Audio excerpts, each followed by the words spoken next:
What's going on, good people? It's Iceberg. Happy Friday to you all.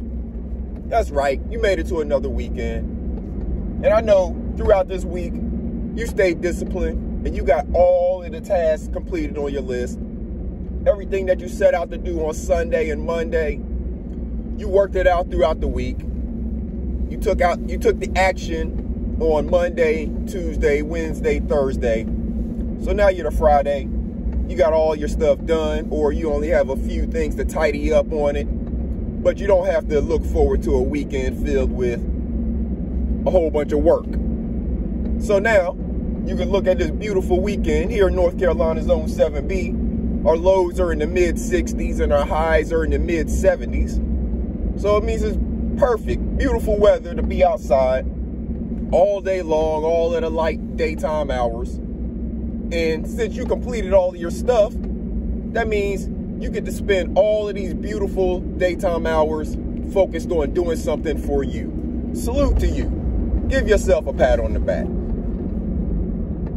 Give yourself the credit you deserve, and make sure that you do something to treat yourself this weekend for staying disciplined, staying on track, staying on course, not letting anything or anybody knock you off your square. And you were able to complete the task or get a good start, good ways into completing the task that you set out to do this week. Congratulations to each and every one of you, because I know you did that. I know you stayed disciplined. I know you were rocking along with me every day this week as I was trying to encourage you to stay on course, encourage you to take that action just a little bit each day, so it added up to the completed project that you have done now. Now, if my words aren't really resonating with you because you're looking at yourself like, I actually didn't get everything done that I wanted to, or I didn't even get halfway started with it. No worries. No worries. Now, I understand you may have to do it this weekend because there may be a due date on it. It may be something that you just cannot procrastinate on anymore, and you have to get it done right now. So maybe you have a weekend ahead of some work. And again, if you're in my area, you got some beautiful weather outside to work in. I'll probably be doing some work outside myself this weekend because my properties aren't necessarily right around the corner, so I can't always get to them the same day as a work day. So some of that work has to wait for the weekend. And if you're in my boat, you understand that going in. That's kind of some of the stuff you know when you're getting into property ownership and things like that. You have to go other places to take care of things. So if you still got some work to do this weekend, no worries. I'm going to be right there with you. Not because of procrastination, but just because there's that much work to do when you're living a busy lifestyle and trying to take care of multiple things in multiple different places. So salute to you as well, because I know you probably did put in a whole bunch of work this week on so many different things that causes you and forces you to push these other things to the weekend. But make sure throughout all of it that you do take some time for yourself. It's interesting because y'all hear me talk about this very regularly, and I have different apps and stuff like that that send me messages on my phone or on my watch, you know. And the one this morning said, take some time to yourself to start your day, or to start your day, take some time to yourself. And y'all know that that's something that I say to you all almost daily when I'm telling you to take some time when you are brushing your teeth and your hair's a mess, when you're in that bathroom or wherever looking in the mirror, you're typically by yourself in that time. That's typically a little bit of alone time. Well, if you got kids, you know, young ones, maybe not, but sometime you get that may be just something as simple as you brushing your teeth. You know, I know when y'all in the bathroom, you don't really get no time by yourself, but wherever that little time is, after you drop the kid off at school, right?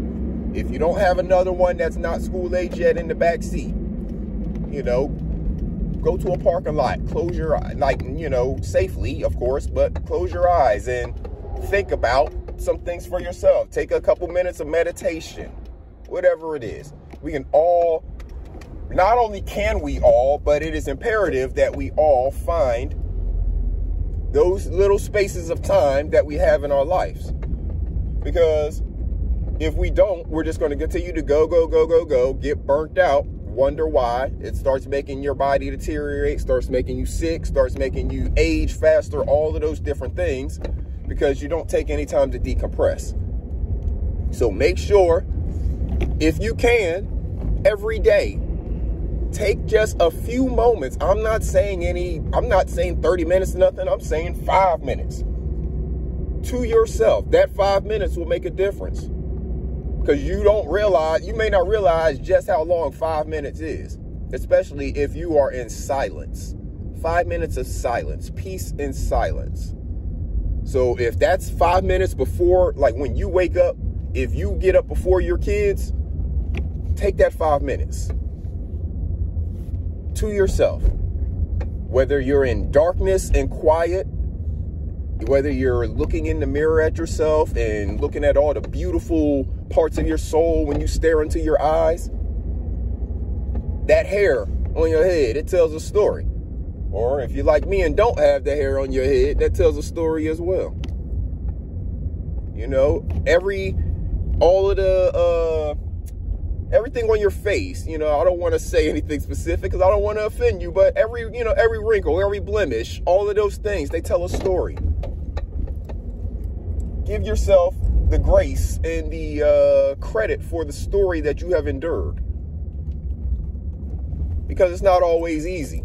And a lot of times we'll just move on and forget something that maybe was trauma for us at one point, and whether or not we fully processed it or not, we just moved on with life. Well, that trauma may still exist in there, and you taking that time to yourself may help you to fully process that trauma, especially once you have learned the tools necessary to process some of our deep-seated, hidden, and locked-in inner thoughts.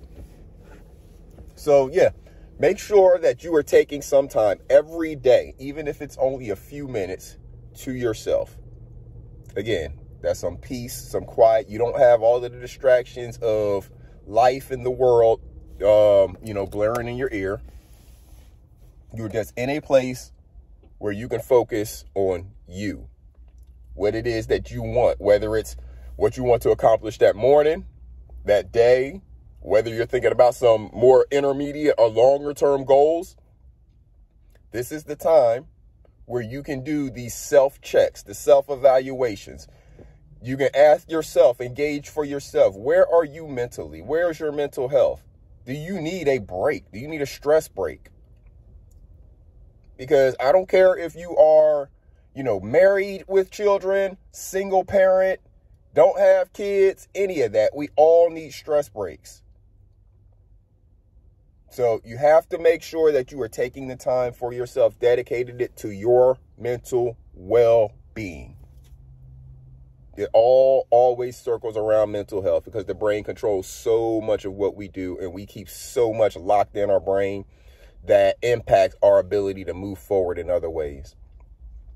So I want to make sure that you are taking some time to yourself through all of this. Make sure that you congratulate yourself, reward yourself, salute to you for making that list this week, sticking to it, doing something a little bit every day. So now that we're approaching and at the weekend, you don't have this huge pile from that list. I understand there's so many other things still left to do, but I'm talking about the specific things that you set out on Sunday or Monday to get accomplished this week. Those things that you stayed disciplined and you worked through each day this week, congratulations and salute to you. And you need to make sure that you reward yourself. That will motivate you to do it again next week and the next week.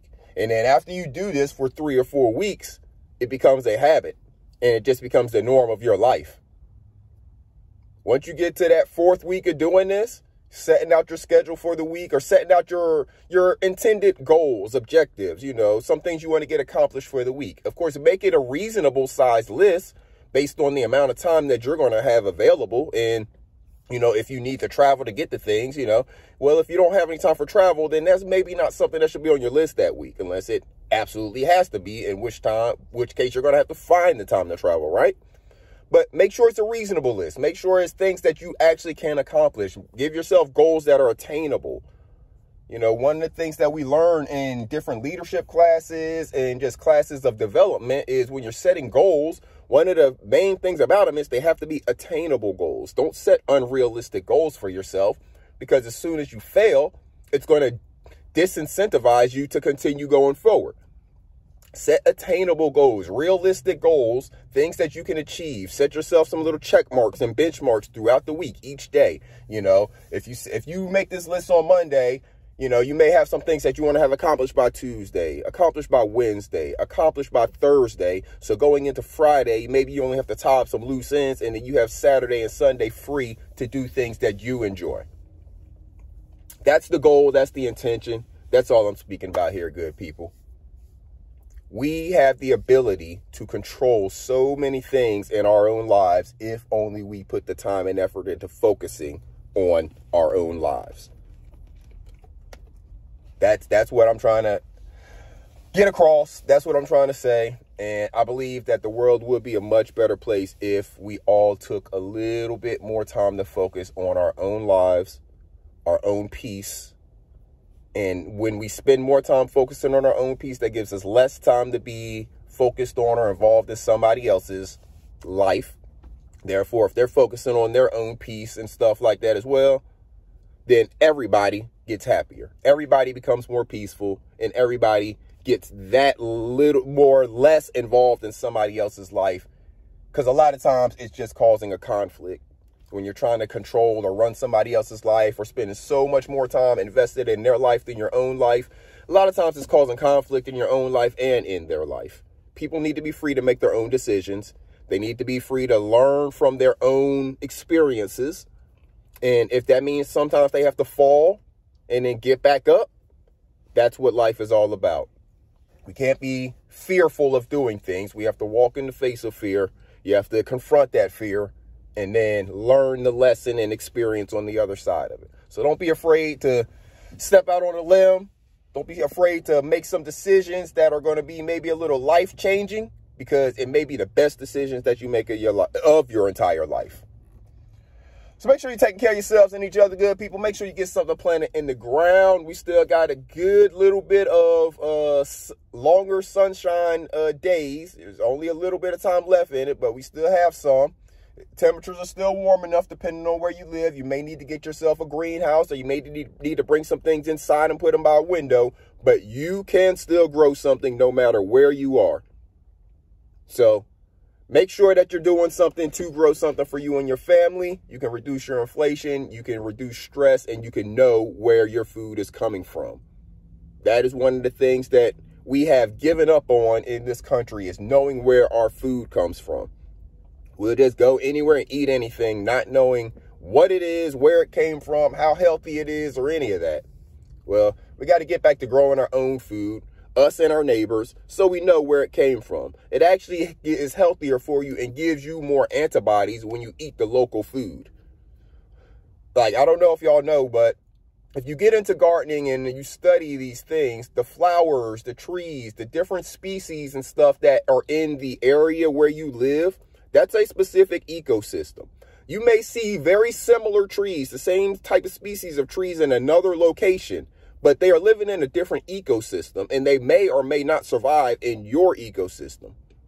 It's a whole ecosystem where you live. So the different types of vegetables that grow where you live may not grow somewhere else. They may not be able to survive maybe the pests, the bugs, the disease that comes with it, maybe the climate. All those different things determine it. So the fruits and vegetables that are growing in your local neighborhood, so if you go to your local farmer's market, that is the stuff that is healthier for you, because it has the antibodies and all of the stuff necessary to grow where you live. Therefore, it is giving you those nutrients and antibodies when you consume them to be able to grow where you live.